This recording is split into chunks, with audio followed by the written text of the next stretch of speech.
Hello friends, आज की चर्चा शुरू करते हैं कल की क्लोजिंग प्राइस से और कल की चर्चा को ही कंटिन्यू करते हैं। कल जो हमने चर्चा की थी वो ये की थी कि जो क्लोजिंग हुई थी 35735 और इसके साथ मैंने एक रेफरेंस दिया था क्लोजिंग का 35695 वाली क्लोजिंग जो पिछले हफ्ते हुई थी। और मैंने आपके साथ जो बात की थी वो ये की थी कि 200 डेज के डेमा के ऊपर ये क्लोजिंग हुई है। तो 200 डेज की मूविंग एवरेजेस जो हैं वहाँ पर क्लोज हुई है। तो मैंने आपके साथ ये बोला था कि इस लेवल पर आपको वेट एंड वॉच करना है, क्योंकि अगर यहाँ से क्रैक आया तो भी अच्छा खासा 3500 तक हो सकता है। और क्योंकि बाजार ओवरसोल्ड है और जनरली ऑप्शंस को जिस तरीके से प्ले कराया जाता है, तो एक अच्छी संभावना बनती है कि इस बेस को लेते हुए, क्योंकि मैंने आपको बोला था कि जब 200 दिन की मूविंग एवरेज होती हैं तो सारी उठापटक होती है, तो सब तरीके के शॉर्ट लॉन्ग जो है जनरली वहाँ पे सेटल हो चुके होते हैं।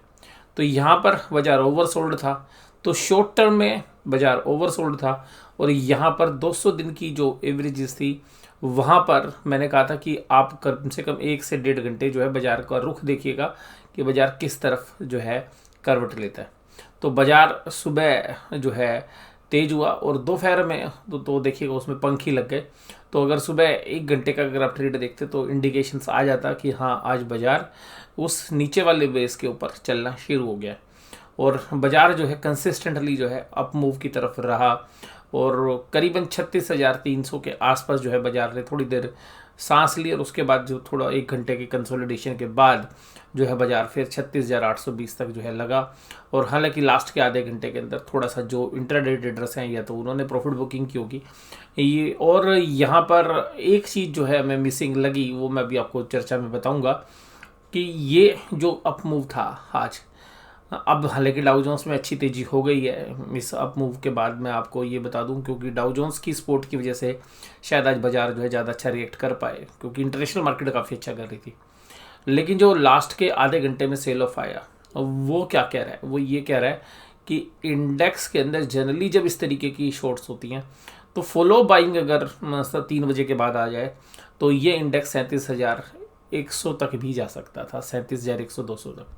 तो जनरली जो शॉर्ट कवरिंग होती है तो 3 बजे के बाद शॉर्ट कवरिंग बड़ी ज़बरदस्त हो जाती है। लेकिन इसका मतलब ये था कि शॉर्ट कवरिंग जो है निबट गई और उसके बाद जो इंटरडे ट्रेडर्स हैं उन्होंने जो है अपने सौदे काटने पड़े, उनको शॉर्ट कवरिंग का सहारा नहीं मिला। जनरली बहुत सारे लोग अपॉर्चुनिटी प्ले करते हैं कि जी चलिए आज सारे शॉर्ट्स वाले ट्रैप हो गए हैं तो 2:45 जो है माल उठाया जाए और 2:45 से जब 3:30 तक शॉर्ट कवरिंग होगी तो 200-300 पॉइंट का जो है एक स्ट्रेटेजिकली जो है मूव ऊपर की तरफ आ जाएगा।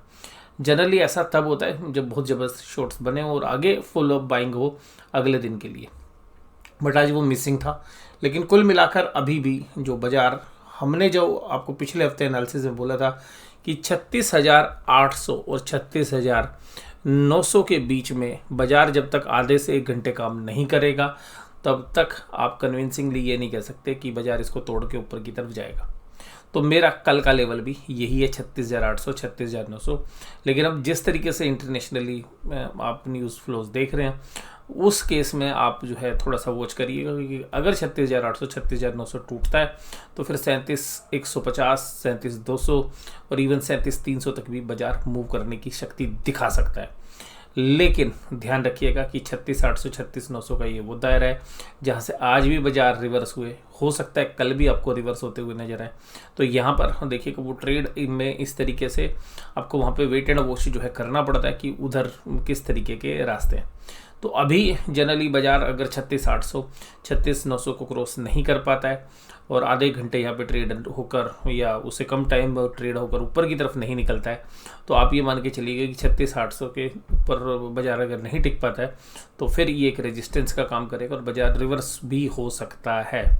और फिर उस केस के अंदर नीचे का जो बेस है वो 35,150 के आसपास है, जो 100 दिन का मूविंग एवरेजेस है। तो 35,150 नीचे की रेंज है। और अब ये जो पूरी पॉइंट रेंज है वो 36,150, और ये जो पूरी रेंज है वो 36,150 से 37,150 की जो है रेंज हमें लगती है। लेकिन 36,800 36,900 पे आपको क्लोजली देखना है। बाजार अटक गया तो रिवर्स हो जाएगा, अटका नहीं तो ऊपर की तरफ जा सकता है, क्योंकि अब इंटरनेशनली मूवमेंट्स काफ़ी अच्छी है। और ओमिक्रॉन की जो खबरें थी उसको ऐसा लग रहा है कि बाजार लग रहा है कि उसको झेल लेगा। तो कोविड के इस नई वेरिएंट का जो बाजार ने जो है डर निकाल दी है, और ट्रेडर्स अब उसको जो है डिस्काउंट करके आगे बढ़ रहे हैं। लेकिन कुल मिलाकर कल क्रेडिट पॉलिसी का भी ऐलान होना है, तो यहाँ पर हमें ऐसा लगता है कि जो है वहाँ स्टेटस को रहना है। तो स्टेटस को किस चीज़ का रहेगा, तो मैं आपको कुछ उसके बारे में भी जानकारी दे दूँ, क्योंकि वो बैंकिंग के ऊपर ज़्यादा रिएक्ट करते हैं। तो देखिएगा, सबसे पहली बार रेपो और रिवर्स रेपो रेट, वो रेट जिनसे बैंक यानी कि आरबीआई और बैंक यानी कि जो कमर्शियल बैंक है, state bank, HDFC, Kotak bank, ये हमारे कमर्शियल बैंक्स हैं, और सेंट्रल बैंक यानी कि रिजर्व बैंक ऑफ इंडिया, इनके बीच में जो लेन देन होता है, जिस रेट पर ब्याज तय होता है, वो रेट्स होते हैं रेपो रेट और रिवर्स रेपो रेट। जनरली महंगाई की स्थिति के अंदर ये रेट बढ़ा दिए जाते हैं। तो अभी हमें ऐसी उम्मीद है कि ये रेट नहीं बदलेंगे। यानी कि अगर आप आरबीआई से पैसा उधार लेते हैं तो हम तो ले नहीं सकते, लेकिन बैंक आरबीआई से पैसा उधार ले सकते हैं, और जो है आरबीआई से पैसा उधार ले भी सकते हैं, और जो है बैंक उनको आरबीआई को उधार दे भी सकता है। तो इस ट्रांजैक्शंस के बीच में जो रेट होते हैं वो रिवर्स रेपो और रेपो रेट्स होते हैं। तो यहाँ पर जनरली सेंट्रल बैंक आरबीआई कम दर पर ब्याज पे जो है पैसा देता है कि भाई कम मैं ब्याज दूंगा अगर आप मेरे पास जमा करोगे, लेकिन आप मुझसे लोगे तो मैं आपसे ज़्यादा ब्याज चार्ज करूंगा। जैसे कमर्शियल बैंक हमारे साथ करते हैं, अगर हम बैंक से लोन लेने जाएं तो बैंक हमसे ज़्यादा ब्याज मांगते हैं, लेकिन जब हम अपने डिपॉजिट बैंक के पास रखते हैं तो बैंक बहुत ही कम ब्याज देता है। तो इसी तरीके से बैंकों का हमारे लिए जो कमर्शियल बैंक की भूमिका है, कमर्शियल बैंक के लिए वो आरबीआई की भूमिका है। तो इस तरीके से रेपो रेट और रिवर्स रेपो रेट, इन्फ्लेशनरी अगर प्रेशर होता है इकोनॉमी के अंदर तो जनरली ये रेट बढ़ा दिए जाते हैं। लेकिन जो जिस तरीके से अभी भी कोविड का इम्पैक्ट इकोनॉमी के ऊपर है, अगर रेट ऑफ इंटरेस्ट बढ़ते हैं तो उसका जो असर है वो साफ साफ जो है हमारी इकोनॉमी में पड़ सकता है। तो मेरा ऐसा मानना है कि आरबीआई शायद अभी बेशक से इन्फ्लेशनरी प्रेशर हो बाजार के अंदर, लेकिन फिर भी रेट ऑफ इंटरेस्ट बढ़ने की संभावना है बिल्कुल कम है। तो बाजार शायद उसको आज डिस्काउंट कर भी चुका है कि हाँ रेट ऑफ इंटरेस्ट शायद नहीं बढ़ेगा। इसके बावजूद एक चीज़ और है कि इंटरेस्ट रेट बढ़ते तो क्या होता है, देखिएगा बढ़ेगा तो फिर नेगेटिव इम्पैक्ट है, और उसमें तो फिर देखिएगा 2000 पॉइंट तक भी जा सकता है निफ्टी बैंक। उस बात को भी मैं मना नहीं करूँगा, लेकिन उसकी संभावना ही नहीं है, हमें स्टेटस को लग रहा है। और यह अगर 50 बेसिक पॉइंट बढ़ जाए, वो तो जो अभी लग ही नहीं रहा हमें, 25 बेसिक पॉइंट यानी कि 0.25% भी अगर बढ़ता है तब भी आप 1000 पॉइंट तक निफ्टी बैंक को नीचे धकेल सकते हैं। बट ऐसी संभावना हमें लगती नहीं, क्योंकि आरबीआई शायद इस मूवमेंट के ऊपर ही ऐसा कदम नहीं उठाएगा। तो ये जनरली इकोनॉमी के लिए भी अच्छा नहीं है हाल फिलहाल में। और सरकार जो है सबसे बड़ा बोरोवर है, तो सरकार के अंदर देखिए कि सरकार के ही नुमाइंदे जो है रिजर्व बैंक में बैठे हुए हैं, एमपीसी में जो मॉनेटरी पॉलिसी कमेटी है उसके अंदर भी उनके नुमाइंदे हैं। तो जनरली ऐसी परिस्थिति नहीं आएगी कि शायद बाजार रेट ऑफ इंटरेस्ट बढ़ने वाली स्थिति में जाए। और क्योंकि देखिएगा पहले आरबीआई के जो गवर्नर्स है उनके पास एक्सक्लूसिव पावर थी, जब से एमपीसी बना है तो सरकार के नुमाइंदगी, तो सरकार हमेशा चाहेगी कि रेट ऑफ इंटरेस्ट कम रहे। और जब से सरकार के नुमाइंदगी जो है हुई आरबीआई के अंदर एमपीसी में, तब से रेट ऑफ इंटरेस्ट के ऊपर बढ़ने के ऊपर जो है लगाम भी लगी है। इवन इन्फ्लेशन के प्रेशर्स बेशक से इंडिया फेस करता रहे, तो जनरली बैंक में पैसा जमा करना हमारे लिए एक तरीके से नेगेटिव रिटर्न्स देता है, क्योंकि हम इन्फ्लेशन को भी बीट नहीं कर पाते। तो यही रीज़न है कि लोअर रेट ऑफ इंटरेस्ट में स्टॉक मार्केट अच्छा करते हैं, या बाकी जो असेट्स क्लास हैं वो अच्छा करने का दम रखते हैं। तो आज की ये ट्यूटोरियल भी मैंने आपको दे दिया कि रेपो रेट और रिवर्स रेपो रेट किस तरीके से बाजार में रिएक्ट करते हैं। अब यहाँ पर अगर चर्चा करें तो निफ्टी बैंक बॉक्स थ्योरी के हिसाब से अगर आप देखें तो अब हम एक बड़ा बॉक्स बना लेते हैं, और ये बड़ा बॉक्स जो अगर हमारा है तो हम जो एक बड़ी रेंज अगर देखें तो ऊपर की तरफ 37,300 आप एक रेंज मान लीजिएगा। वैसे तो ये 37,150 37,200 तक ही है, लेकिन फिर भी हम एक्सटेंड कर देते हैं। ये एक ऐसी रेंज है जहां पर बाजार अटकेगा अगर ऊपर की तरफ जाएगा तो। हालांकि पहला अटकना जो है वो 36,800 की तरफ है। अगर 36,800 को तोड़ देता है, क्योंकि देखिएगा ये सारी जो कैंडल्स हैं ये 36,800 वाली है रोकने वाली। अगर ये, क्योंकि पहले भी अगर आप देखेंगे तो यहाँ से बाजार रिवर्स हुआ। तो 36,800 एक काफ़ी अच्छी रेजिस्टेंस है। अगर उसको तोड़ के बाजार ऊपर जाता है तो 37,100 37,200 तक। और अगर ये रेंज 36,800 36,900 नहीं तोड़ पाता है तो बाजार रिवर्स होने का भी दम रखता है काफ़ी हद तक। तो जो है बड़ा क्लियरली जो है वेट एंड वॉच। तो आज की स्थिति थोड़ी सी क्लियर है। कल क्योंकि 52 वीक के जो डेमा है यानी कि जो 200 दिन का मूविंग एवरेज है उसके ऊपर क्लोज हुए थे। तो ये बात आप समझ लीजिएगा कि ये जो टेक्निकल्स हैं ये बहुत अच्छे से कभी कभी काम करते हैं। तो कल मैंने भी आपको बोला था कि जो भी हमारी शॉर्ट्स पोजीशंस हैं हम उनको क्लियर करके गए हैं, तो जनरली हमारा थोड़ा सा बायस रहता है। तो आज देखिएगा काफ़ी हम भी जो है सेफ साइड रहे कि ये जो अपनी पोजीशंस को अगर मंदी वाली पोजीशंस को क्लोज करके गए तो बाजार सुबह ही जो है 400 पॉइंट के आसपास जो ऊपर खुला और फिर उसके बाद ऊपर की तेज़ी रही। और बाकी ट्रेड्स किस तरीके से रहे वो कभी मैं आपको बाद की वीडियो में आपके साथ शेयर करता हुआ नजर आऊँगा। आज सभी के सभी बैंकिंग स्टॉक्स तेज़ी के साथ, भरपूर तेज़ी के साथ सब ने सेंचुरी ठोक दी। आज सब ने सेंचुरी ठोक दी। ICICI बैंक ने 250 रनों की पारी, HDFC 250 रनों की, कोटक महिंद्रा बैंक 1.5 सेंचुरी के आसपास, SBI ने भी 1.5 सेंचुरी और एक्सिस बैंक ने 100 रनों की पारी खेली। तो इन सब ने ही भाई साहब आज तो बढ़िया गेम खेल दिया। तो आज बैंक मूड में थे और जनरली मीडिया में न्यूज़ भी थी कि RBI रेट शायद नहीं बढ़ाएगा, तो ये डिस्काउंट भी कर लिया। डाउ जोन्स से भी अच्छा सहारा मिल रहा था। हालांकि अभी क्रूड ऑयल के प्राइस अभी $75 के ऊपर चले गए ब्रेड क्रूड के, तो वो थोड़ा सा कम रिलैक्स देने वाला है हमारे लिए। तो वो इन्फ्लेशनरी प्रेशर्स के एंगल से अगर हम उसको देखें तो, लेकिन फिर भी अभी इंटरनेशनली अगर हम देखें तो मैं वो डेटा पॉइंट भी आपको बता दूं जो इंटरनेशनली हैं। तो देखिएगा 544 पॉइंट अभी डाउ जोन्स ऊपर है। और कल देखिएगा 34,300 से अगर 2 दिन पहले के देखें तो यहाँ पर आप करीबन 1400 पॉइंट्स 1500 पॉइंट की तेज़ी केवल 2 दिनों के अंदर देख रहे हैं। तो ये डाउ जोन्स के अंदर जो इस तरीके की रिकवरी है तो जनरली वो हमारे बाज़ारों में भी अच्छा कर सकती है। नेस्डेक देखिएगा जिसको जनरली निफ्टी फॉलो करता है और टेक शेयर्स जो है सबसे ज़्यादा है, तो 3% के करीबन जो है ये भी काफ़ी तेज़ी के साथ काम कर रहा है। तो इस पर वेट एंड वॉच रखिएगा। सुबह तक जो भी स्थिति होती है तो उसके हिसाब से आप अपने ट्रेड्स जो है ले सकते हैं। अब यहाँ पर अगर हम बात करें तो देखिएगा निफ्टी 17,300 के आसपास और 17,400 से पहले भी पलटी मारा था। और हालांकि देखिएगा इसका ये पूरा 17,600 जब तक पार नहीं करेगा, ये सब रेजिस्टेंस एरिया है। 17,300 17,400 17,500 17,600 पूरा रेजिस्टेंस एरिया है। ये 400 पॉइंट में बहुत ज़्यादा सप्लाई आने की संभावना हमें रहती है। और कुल मिलाकर अगर बाज़ार के अंदर देखें तो ये जो कैंडल्स हैं जब बाज़ार चला था तो छोटी कैंडल्स थी, अभी काफ़ी बड़ी कैंडल्स हैं, यानी कि वोलेटिलिटी ज़्यादा है। यानी कि जब से बाज़ार गिरा है कैंडल्स बड़ी हो गई हैं, वोलेटिलिटी ज़्यादा हो गई है। तो ये चीज़ें बताती हैं कि जो सेल ऑन राइज की मार्केट है वो अभी भी रहने वाली है। और जब तक 17,600 पार नहीं करेगा निफ्टी, मुझे नहीं लगता कि कोई नई तेज़ी जो है करने का विचार करना चाहिए। 17,600 तक बाजार हर ऊपर के लेवल्स पर जो है अटकने की कोशिश करेगा। 17,600 जब पार करेगा तो भाई जो टेक्निकली ही आप ये समझ लीजिएगा सारे शॉर्ट्स कवर होने के लिए बेताब हो जाएंगे और फिर तो एक तेज़ी का माहौल बन ही जाएगा। बट जब तक 17,600 पार नहीं होता है तो सेल ऑन राइज मार्केट है। हालांकि जो ऑप्शन चेन के अंदर आज मंदी करने वालों ने घुटने टेक दिए। मैं आपको बताऊंगा अभी कि किस तरीके से उन्होंने घुटने टेके हैं। आज ICICI bank, HDFC, Bajaj finance, HDFC और रिलायंस सब के अंदर तेजी थी। डिवीज लैब, आज फार्मा थोड़ा सा शांत हो गया था। भैया जब नया वायरस आ ही नहीं रहा तो भैया फार्मा तुम साइड में बैठो। तो आज फार्मा के अंदर जनरली भी प्रॉफिट बुकिंग थी। ब्रिटानिया, एशियन पेंट, IOC और सिप्ला ये मंदी के साथ काम कर रहे थे। एडवांस डिक्लाइन रेशियो भी आज तो भाई जब चांद पे थी 140 एडवांस थे, डिक्लाइन 420। तो जो कल की परिस्थिति थी उसके बिल्कुल विपरीत। और मैंने कल भी आपको बोला था सुबह जलंधर शाम नो दिल्ली, चकदे फड्डे 90 के लिए सुबह जलंधर शाम नो दिल्ली। तो अल्टीमेटली ये है कि बाजार अभी कोई फंडामेंटल सा नहीं, अभी बाजार बिल्कुल प्योर स्पेकुलेशन एक्टिविटीज़ के अंदर जो है लिप्त है। एक दिन में कोई फंडामेंटल चेंज नहीं हुए। कल और आज में क्या हुआ, कल जो नीचे गया था आज वो ऊपर हो गया। तो यहाँ पर ध्यान रखिएगा अभी ट्रेडर्स की मार्केट है और जर्नलिस्ट जो ज़्यादातर सोते हैं वो ट्रेडर्स में ऑप्शंस के हिसाब से जो है ज़्यादा हमें लग रहे हैं। और ऑप्शन चेंज को अगर हम देखें तो कुछ और लगता है, लेकिन अगर आप साइकोलॉजी देखेंगे तो मुझे लगता है कि बाजार को ऊपर ले जाके बीच में सेटल करने की कोशिश जो है होनी चाहिए। तो बाजार हो सकता है कि कल सुबह एक बार ऊपर जाए और ऊपरी लेवल से प्रॉफिट बुकिंग का शिकार हो और फिर एक बीच में सेटल हो, क्योंकि थर्सडे की जो है वीकली एक्सपायरी भी है। Hindalco, Tata steel, axis, ICICI bank, Tata Motors, Adani ports, JSW, जहाँ नाम देखोगे सब ग्रीन है। कल जो सब रेड था आज वो सब ग्रीन है।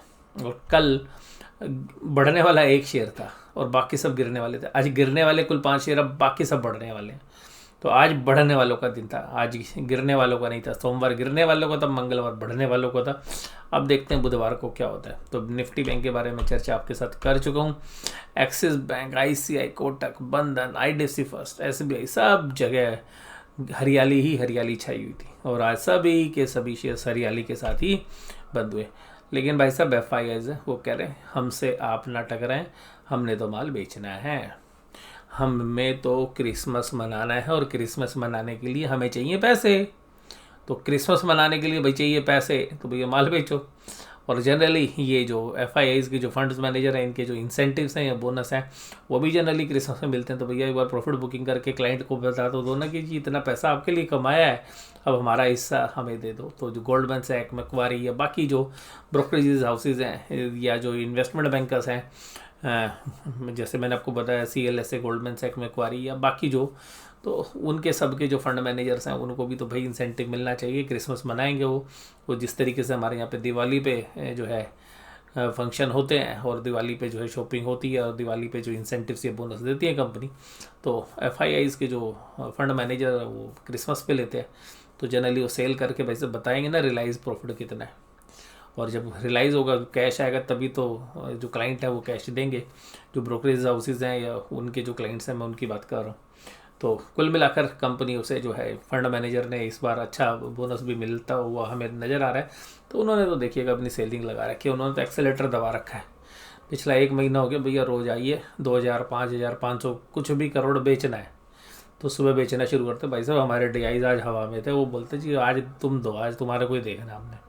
तो आज DIs ने कहा जी आज FIIs तुम दो माल, तुम्हारा माल ही उठाते हैं आज। तो आज 2600 करोड़ की बाइंग कर दी। हालांकि DIs ने यार बहुत माल खरीद लिया, बहुत लगातार माल खरीद रहे। और अभी हालांकि आज USA सपोर्ट मिल गई है, लेकिन कल देखना पड़ेगा कि क्या होता है।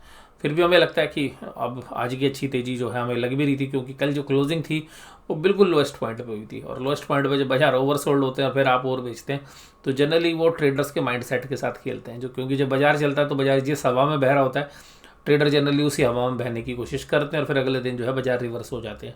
आज वैसा ही कुछ हुआ और इसीलिए हमने कहा था कि थोड़ा अलर्ट रहने की जो है ज़रूरत है। डाउ जोन्स के बारे में बता चुका हूँ, नेस्डैक के बारे में। पुट कॉल रेशो नॉर्मलाइज है, अभी देखिएगा पुट कॉल रेशो से ज़्यादा डेटा आ नहीं रहा है। क्यों? क्योंकि इतनी फ्रीक्वेंसी, इतनी वॉलेटिलिटी के अंदर क्या होता है कि ऑप्शन चेन के डेटा भी और पुट कॉल रेशो बड़ी जल्दी जो है चेंज हो रही है। अगर ऑप्शन चेन में देखें तो मैं आज बता रहा हूँ कि क्यों जो है मंदी करने वालों की हवा उड़ गई। आज देखिएगा एक तो शॉर्ट कवरिंग तो हुई है, क्योंकि सब मंदी खेल रहे थे, तो मंदी के बीच में तेज़ी आ जाती है और तेज़ी के बीच में मंदी। कल भी यही बात मैंने बोली थी। तो आज देखिएगा मंदी वालों को अच्छा सा निपटाने की कोशिश की बाजार ने। और सबसे खास बात देखिएगा 17,300 की जो कॉल है उसके अंदर 29,000 कॉन्ट्रैक्ट अनवाइंड हो गए। 17,400 में 21,000, 17,500 में 25,000। हालांकि अभी भी हाईएस्ट ओपन इंटरेस्ट 17,500 पे। ये तो मेजर रेजिस्टेंस है ही, ये आज कल के लिए भी परसों के लिए भी है ये। और यहाँ पे 17,400, 17,300 के ऊपर देखिएगा अनवाइंडिंग होगी, लेकिन अभी भी 81,000 कॉन्ट्रैक्ट है।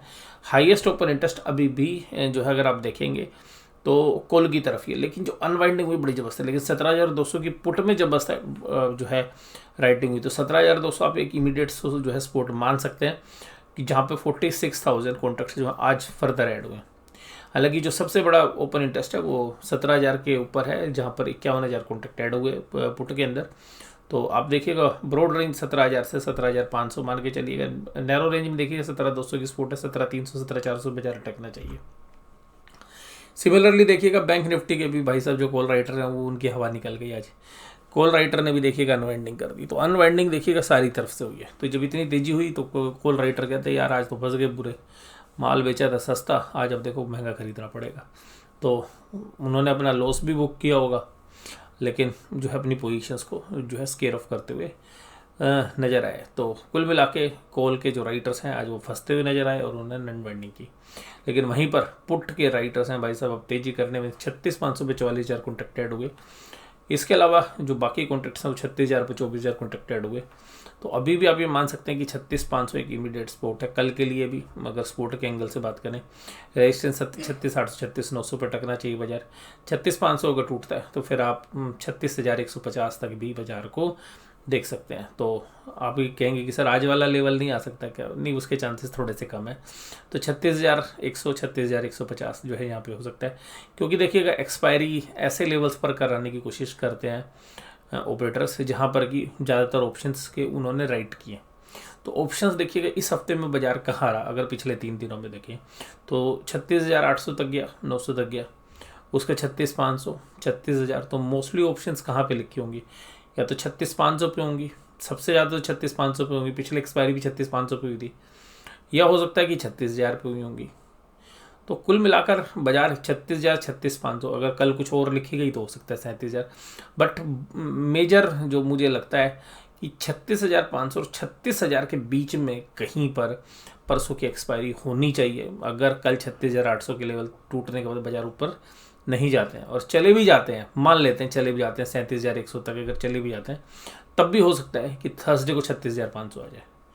तो कुल मिलाकर बात ये है कि अभी ऑप्शंस के जो डेटा हैं वो क्या आपको बता रहे हैं, वो मैंने आपके साथ जो है शेयर किए। तो आज का ये एनालिसिस मैं यहीं पे समाप्त करता हूँ। वीडियो आपको कैसी लगी जरूर से जरूर मुझे आप कमेंट बॉक्स में बताइएगा। और एक चर्चा तो मैं आपके साथ करना ही भूल गया, जो मुझे विशेष रूप से करनी चाहिए आज आपके साथ, और वो देखिएगा वो क्या चर्चा है। कल चर्चा मैंने आपके साथ की थी कि बैंकों के अंदर अगर आपका कहीं इंटरेस्ट है, हालांकि मैं बैंकों में बुलिश नहीं था, मैंने कहा फंडामेंटली भी, लेकिन सबसे अच्छी पोजीशंस के अंदर जो लग रहा है वो आईसीआईसीआई बैंक है। हालांकि ये सेकंड रह गया, ये शाम तक फर्स्ट पोजीशन पे चल रहा था, लेकिन लास्ट के 10-15 मिनट में ये जो एडजस्टमेंट हुई तो एक्सिस थोड़ा सा आगे निकल गया। आईसीआईसीआई बैंक आज निफ्टी के अंदर सबसे बड़ा गेनर था, और आपको पता भी देखिएगा सबसे बड़ा कंट्रीब्यूटर भी है। आईसीआईसीआई बैंक ने 250 पॉइंट का कंट्रीब्यूशन दिया। और आईसीआईसीआई बैंक मैंने कहा था जो 709 710 है और इवन 700 रुपये तक यहाँ पे एक अच्छी जो है रिस्क रिवार्ड आपके फेवर में है, तो यहाँ से एक बार बाउंस कर सकता है। और मैंने ये भी कहा था कि अगर 680 चला गया तो वहाँ पे तो फिर जबरदस्त जो है शॉर्ट कवरिंग आएगी। और इन लेवल्स के साथ मैंने ये भी कहा था कि जहाँ बैंक निफ्टी बंद हुआ है तो बाकी जो स्टॉक्स हैं उनकी भी सपोर्ट वैल्यू आ रही है, तो अगर क्रैक होंगे तो अच्छा क्रैक होंगे और यहाँ से ऊपर चलेंगे तो अच्छा चलेंगे। और इसलिए मैंने कहा था कि 1 घंटे वेट एंड वॉच करना चाहिए। तो आईसीआईसीआई बैंक में देखिएगा अच्छे जो है पैसे बने, और साथ के साथ वॉल्यूम्स भी 1.5 गुना था, तो वॉल्यूम भी बढ़ा। वॉल्यूम कहाँ पे नहीं था? वॉल्यूम था एचडीएफसी बैंक में नॉर्मल वॉल्यूम के साथ काम हुआ, कोटक महिंद्रा बैंक में लगभग डबल वॉल्यूम के साथ काम हुआ। तो इसका मतलब है कि वॉल्यूम बेस बाइंग जो की गई या शॉर्ट कवरिंग कराई गई, ये देखिएगा कल ज़्यादा पता चलेगा। बट आज एक ओवरसोल्ड बाजार को खरीद लिया गया, और जैसा मैंने आपके साथ शेयर स्टॉक स्पेसिफिकली कल बात की थी आईसीआईसीआई बैंक ने, तो उन उम्मीदों पर भी आज आईसीआईसीआई बैंक खरा उतरा। आज का ये पूरा एनालिसिस आपको कैसा लगा जरूर से जरूर मुझे कमेंट बॉक्स में बताइएगा। वीडियो इसी तरीके से देखते रहिएगा। वीडियो देखने के लिए धन्यवाद। Thank you very much.